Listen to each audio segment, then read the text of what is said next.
It's about that time. Hello, everyone. Welcome to another episode of City Views. I'm Jacque Williams, your host. And we'd like to thank the sponsor of City Views, Toth Insurance Agency, located at 1151 East Main Street. Better protection, better value. We want to welcome you to our segment with 65th District State Rep Michelle Cook, entitled What's Cookin'? And we're bringing this broadcast to you today under some very, very adverse weather conditions. As you see, I have my hat here that I'm adorned with. But this is going to be a very interesting conversation with Michelle today because the weather has a direct effect on her job and how she responds to her constituents. So, without further ado, I introduce to you my good friend, 65th State District Rep, Michelle Cook. Hello, Michelle. How are you? Nice How's to it going? see you. Oh, it's going. It's windy, cold, and under the watch of Storm Cooper. But, things are going all right. How about yourself? I mean, I'm glad that we actually have internet to work with today. Oh, my goodness. I was out earlier today, and I thought that I would, take care of some last-minute errands before, we got hit with the bulk of the snow.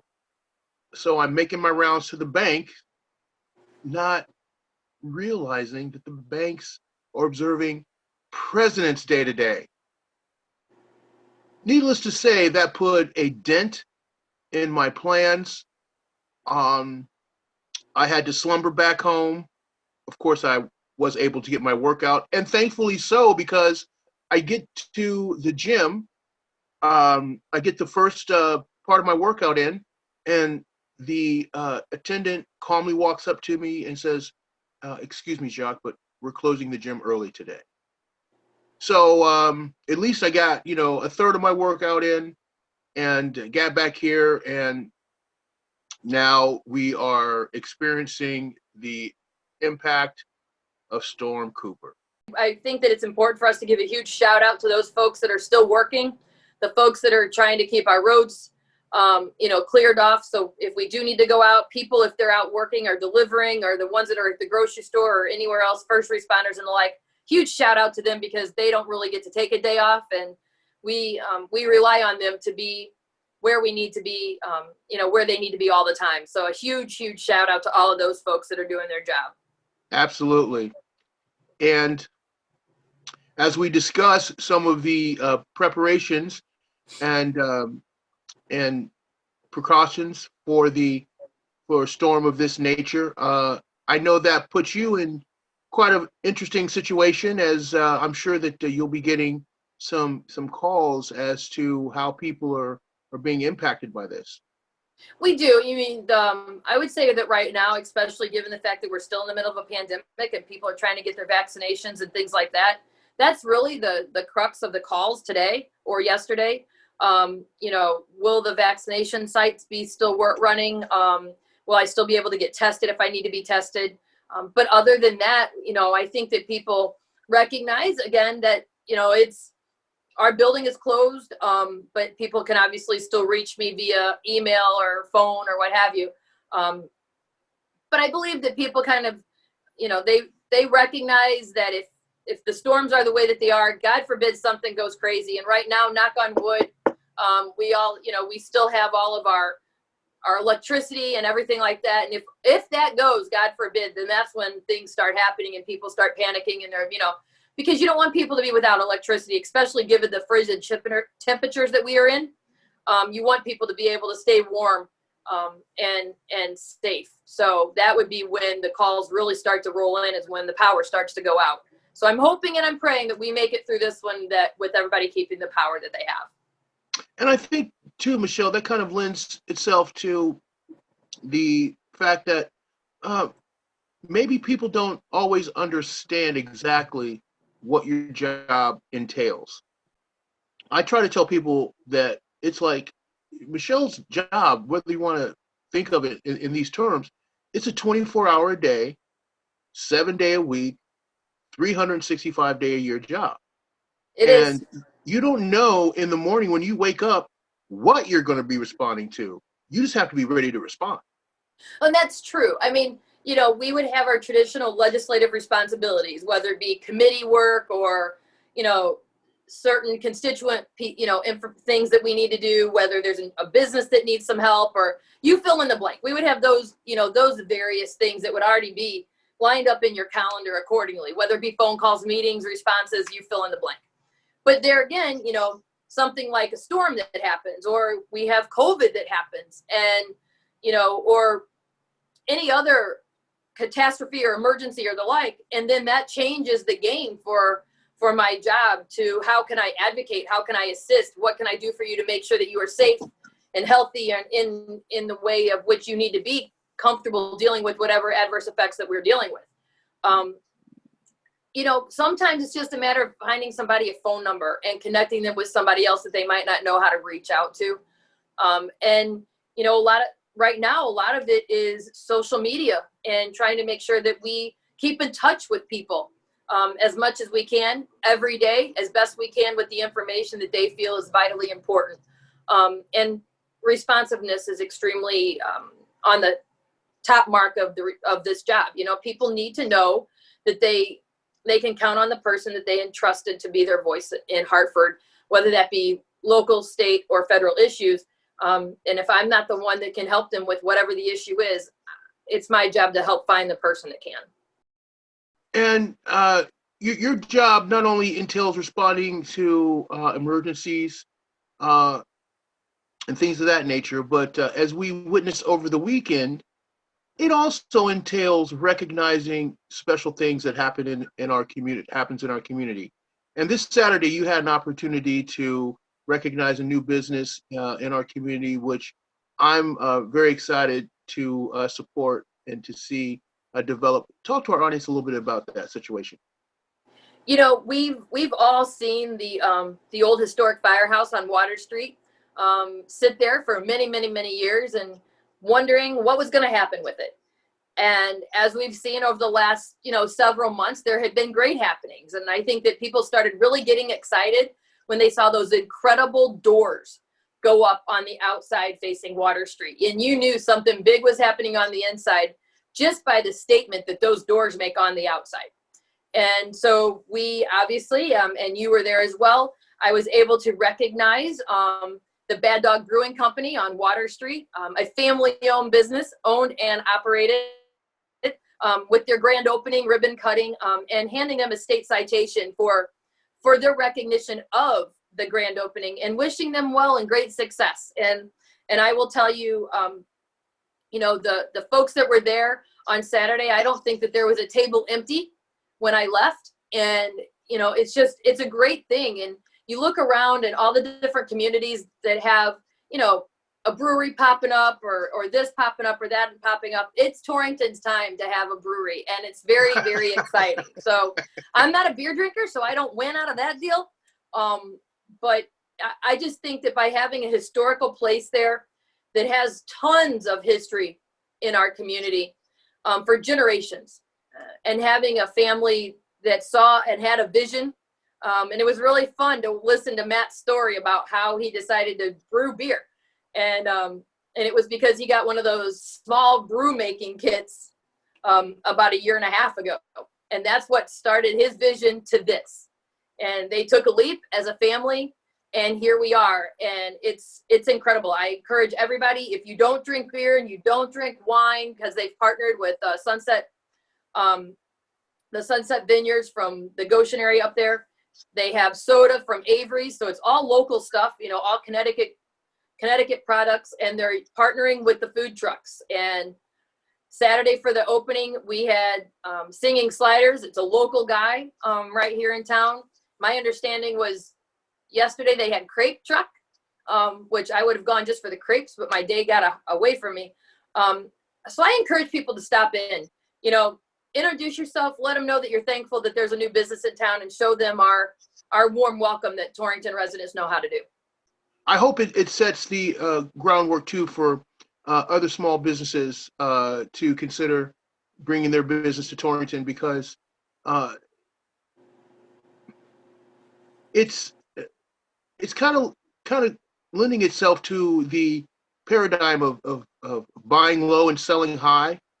Um, Torrington, as like many other towns across the state, across the nation, we're we're re- we're rebuilding.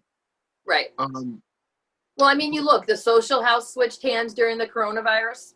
yeah, We have the Nutmeg Fudgery that is opening up. I mean, she test marketed during the Christmas time, and now she's over where Hatfields used to be. And so we understand that we lost a jewelry store with Hatfields, but we see a new business coming in. And I think that that's what we need to welcome. We need to recognize that people are taking a chance on us, and we really need to support them if we have the ability and the means to do that. And if that means stopping by and saying hello, or, stopping in and buying a piece of fudge, or, grabbing a drink, or whatever you can do, every little bit helps.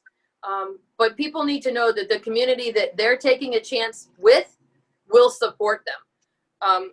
We've always been based and founded on small businesses, and Main Street is where things have happened for generations.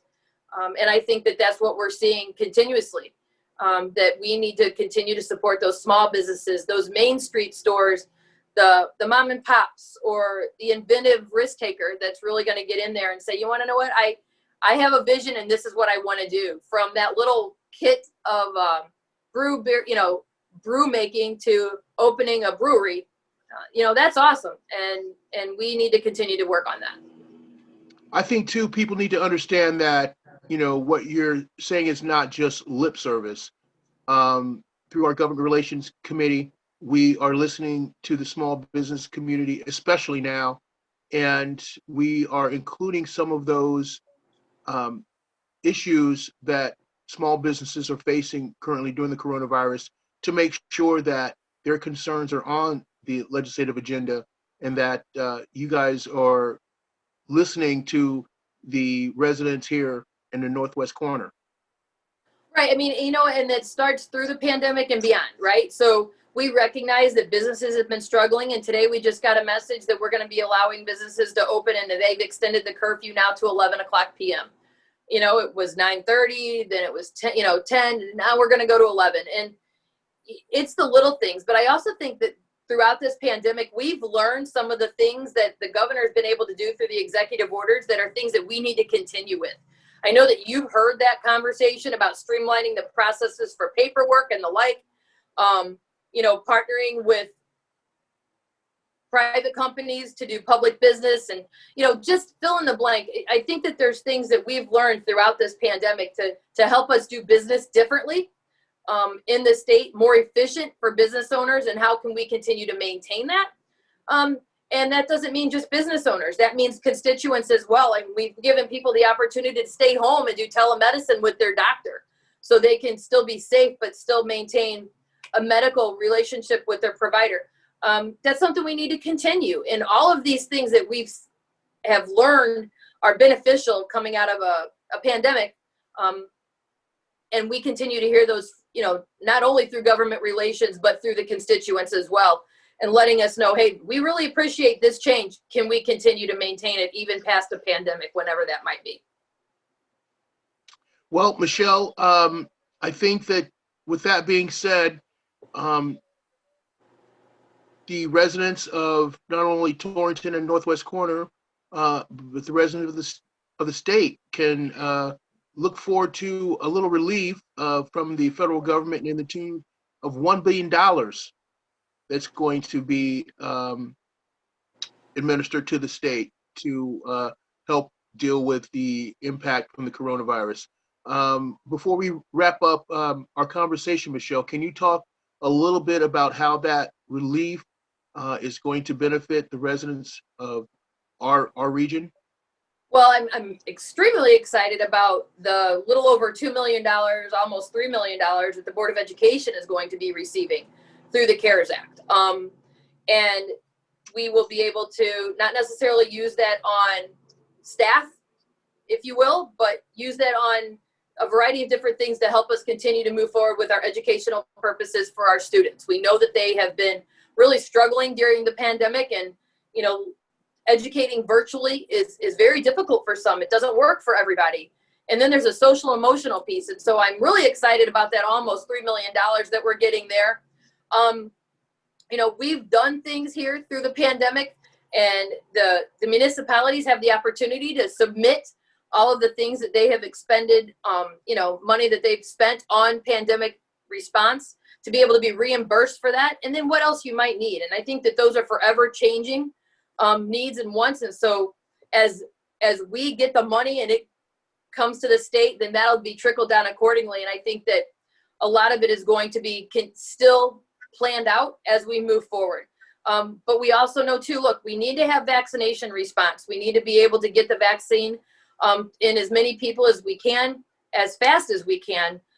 We are leading the charge, making sure that our nursing home residents and staff and first responders are all vaccinated. That's a huge feat, and we are doing it right. We're one of the top states in the country with our rollout on the vaccines. We know it's not perfect, but very few things are perfect, but we're getting there. And so, some of that money is going to be able to help with that too. We know that we're just getting an increase in vaccinations, but what we were promised from the federal government a couple of months ago did not come to fruition, but we are moving forward with 50,000 more doses regularly now. And hopefully that continues to build as we move along. It's going to come in the manner of more PPE. It'll come in the manner of business assistance. I know that we had some small businesses. I was in a couple of different restaurants over the last couple of weeks, and they said, please tell the governor I said thank you for the check that I just received. It is things like that. We have $5,000 grants that are being offered out. It's the little things that are going to make people just a little bit more comfortable trying to continue to survive. We also recognize that we still have a good amount of people that are unemployed. And so by helping them as well, and then waiting for that federal stimulus that's supposed to be coming down, hopefully in the next few weeks, if they can get all of those things organized, and that'd be a little bit more assistance for families that are still struggling. And then trying to make sure that people that were left off in the prior two stimulus packages, like our college students, are not left off this time. All of that really, it really adds up and helps people tremendously. And even the smallest makes the biggest difference. So from all of our nonprofits and, for our nonprofits, education, first responders, medical professionals, business owners, and the like, I think that the CARES Act and the money that we've received from the federal government down, I'm really hoping has been able to help at least every household in one way, shape, or form. And continuing from there. And obviously, if there's something that somebody needs, please do not hesitate, as I always say, and reach out to me. And if there's something that you need, I will do everything that we can to help you get what you need, or find the person that can help you get what you need. Well, Michelle, you're getting pretty good with this, and I think that's the perfect note to end the show on. Well, okay then. Ladies and gentlemen, it is my distinct pleasure each and every week to bring you our conversation with 65th State District Rep Michelle Cook on our segment, What's Cooking? Thank you so much, Michelle. We appreciate it. Thank you, Jacque, for doing what you do, and good luck with that special project of yours. You're so kind and considerate. We'll see you guys soon. Don't forget to check out all of our episodes on our YouTube channel at cityviews-ct, or check out the best in news, arts, and culture on our website, cityviews-ct.com. On behalf of the staff and production team at City Views, we bid you a farewell, and we'll see you back for more right here on City Views.